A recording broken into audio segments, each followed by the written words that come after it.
Okay, magandang umaga. Ang vlog na to ay patungkol sa mga tanong kung ano bang pinakasimpleng paraan para makapag-harvest ng enerhiya mula sa araw using solar panel.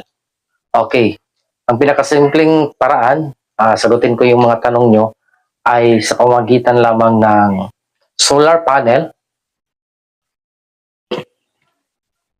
at saka buck converter. Yun lang. Pero, hindi to pang matagalan. Pang emergency lang to. In case may mga sakuna. After sa mga sakuna, like lindol, bagyo, kadalasan dyan sa mga mangyayari after sakuna, walang ilaw. Patay yung mga kuryente. Kaya, kailangan nating gumawa ng paraan para makapag-harvest tayo or gumawa tayo ng paraan na makakuha tayo ng kuryente. Kasi, napakalaking bagay pag mayroong kuryente. Yung cellphone natin, ilaw, gumagamit yan ng kuryente. Okay. Ito ang pinakasimpleng paraan para makakuha tayo ng kuryente o enerhiya mula sa araw. Isang solar panel at saka buck converter. Yun lang. From solar panel, simple lang. From positive ng solar panel papuntang positive ng buck converter at saka negative ng solar panel papuntang negative ng converter at saka papuntang load. DC yung load. DC load. Okay.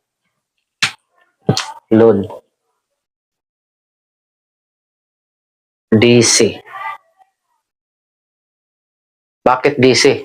Para maiwasan yung mga losses. Kasi pag gumamit tayo ng mga inverter, nagkakaroon ng mga losses.